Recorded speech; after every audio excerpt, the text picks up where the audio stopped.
चतुर खरगोश और शेर की कहानी। किसी घने वन में एक बहुत बड़ा शेर रहता था। वह रोज शिकार पर निकलता और एक ही नहीं, दो नहीं, कई कई जानवरों का काम तमाम देता। जंगल के जानवर डरने लगे कि अगर शेर इसी तरह शिकार करता रहा तो एक दिन ऐसा आएगा कि जंगल में कोई भी जानवर नहीं बचेगा। सारे जंगल में सनसनी फैल गई। शेर को रोकने के लिए कोई न कोई उपाय करना जरूरी था। एक दिन जंगल के सारे जानवर इकट्ठा हुए और इस प्रश्न पर विचार करने लगे। अंत में उन्होंने तय किया कि वे सब शेर के पास जाकर उनसे इस बारे में बात करें। दूसरे दिन जानवरों के एक दल शेर के पास पहुंचा। उनके अपनी ओर आते देख शेर घबरा गया और उसने गरज कर पूछा, क्या बात है, तुम सब यहाँ क्यों आ रहे हो? जानवर दल के नेता ने कहा, महाराज, हम आपके पास निवेदन करने आए हैं। आप राजा हैं और हम आपकी प्रजा। जब आप शिकार करने निकलते हैं तो बहुत जानवर मार डालते हैं। आप सबको खा भी नहीं पाते। इस तरह से हमारी संख्या कम होती जा रही है। अगर ऐसा ही होता रहा तो कुछ ही दिनों में जंगल में आपके सिवाय और कोई भी नहीं बचेगा। प्रजा के बिना राजा भी कैसे रह सकता है? यदि हम सभी मर जाएंगे तो आप भी राजा नहीं रहेंगे। हम चाहते हैं कि आप सदा हमारे राजा बने रहें। आपसे हमारी विनती है कि आप अपने घर पर ही रहा करें। हर रोज स्वयं आपके खाने के लिए एक जानवर भेज दिया करेंगे। इस तरह से राजा और प्रजा दोनों ही चैन से रह सकेंगे। शेर को लगा कि जानवरों की बात में सच्चाई है। उसने पल भर सोचा, फिर बोला, अच्छी बात है, मैं तुम्हारे सुझाव को मान लेता हूँ, लेकिन याद रखना, अगर किसी भी दिन तुमने मेरे खाने के लिए पूरा भोजन नहीं भेजा तो मैं जितने जानवर चाहूंगा मार डालूंगा। जानवरों के पास तो और कोई चारा नहीं, इसलिए उन्होंने शेर की शर्त मान ली और अपने अपने घर चले गए। उस दिन से हर रोज शेर के खाने के लिए एक जानवर भेजा जाने लगा। इसके लिए जंगल में रहने वाले सब जानवरों में से एक एक जानवर बारी बारी से चुना जाता था। कुछ दिन बाद खरगोशों की बारी भी आ गई। शेर के भोजन के लिए एक नन्हे से खरगोश को चुना गया। वह खरगोश जितना छोटा था उतना ही चतुर भी था। उसने सोचा, बेकार में शेर के हाथों मरना मूर्खता है। अपनी जान बचाने का कोई न कोई उपाय अवश्य करना चाहिए और हो सके तो कोई ऐसी तरकीब ढूंढनी चाहिए जिससे सभी को इस मुसीबत से सदा के लिए छुटकारा मिल जाए। आखिर उसने एक तरकीब सोच ही निकाली। खरगोश धीरे धीरे आराम से शेर के घर की ओर चल पड़ा। जब वह शेर के पास पहुंचा तो बहुत देर हो चुकी थी। भूख के मारे शेर का बुरा हाल हो रहा था। जब उसने सिर्फ एक छोटे से खरगोश को अपनी ओर आते देखा तो गुस्से से बौखला उठा और गरज कर बोला, किसने तुम्हें भेजा है? एक तो पिद्दी जैसे हो, दूसरे इतनी देर से आ रहे हो। जिन बेवकूफ़ों ने तुम्हें भेजा है मैं उन सबको ठीक करूंगा। एक एक का काम तमाम न किया तो मेरा नाम भी शेर नहीं।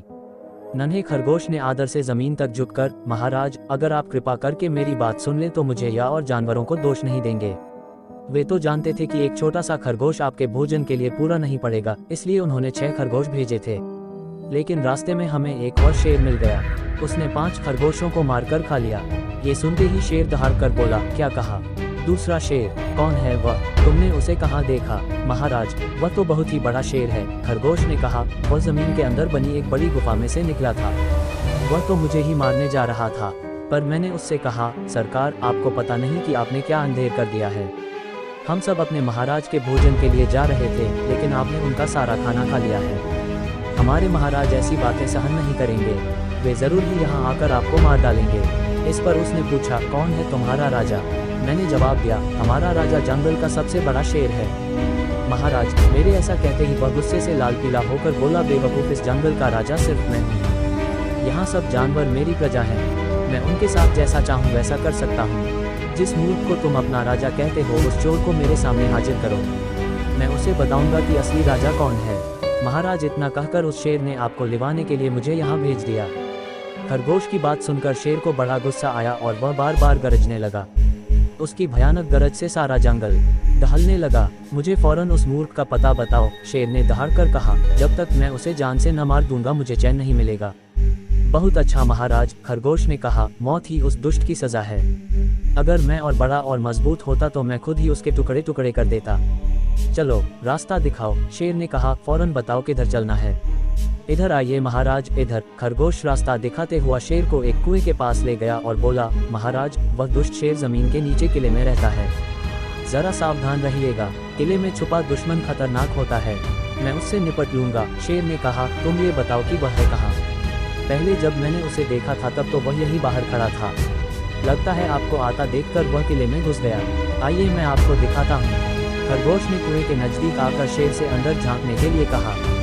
शेर ने कुएं के अंदर झांका तो उसे कुएं के पानी में अपनी परछाई दिखाई दी। परछाई को देखकर शेर जोर से दहाड़ा। कुएं के अंदर से आती हुई अपने ही दहाड़ने की गूंज सुनकर उसने समझा कि दूसरा शेर भी दहाड़ रहा है। दुश्मन को तुरंत मार डालने के इरादे से वह फौरन कुएं में कूद पड़ा। कूदते ही पहले तो वह कुएं की दीवार से टकराया, फिर धड़ाम से पानी में गिरा और डूबकर मर गया। इस तरह चतुराई से शेर से छुट्टी पाकर नन्हा खरगोश घर लौटा। उसने जंगल के जानवरों को शेर के मारे जाने की कहानी सुनाई। दुश्मन के मारे जाने की खबर से सारे जंगल में खुशी फैल गई। जंगल के सभी जानवर खरगोश की जय जयकार करने लगे। सीख: घोर संकट की परिस्थितियों में भी हमें सूझबूझ और चतुराई से काम लेना चाहिए और आखिरी दम तक प्रयास करना चाहिए।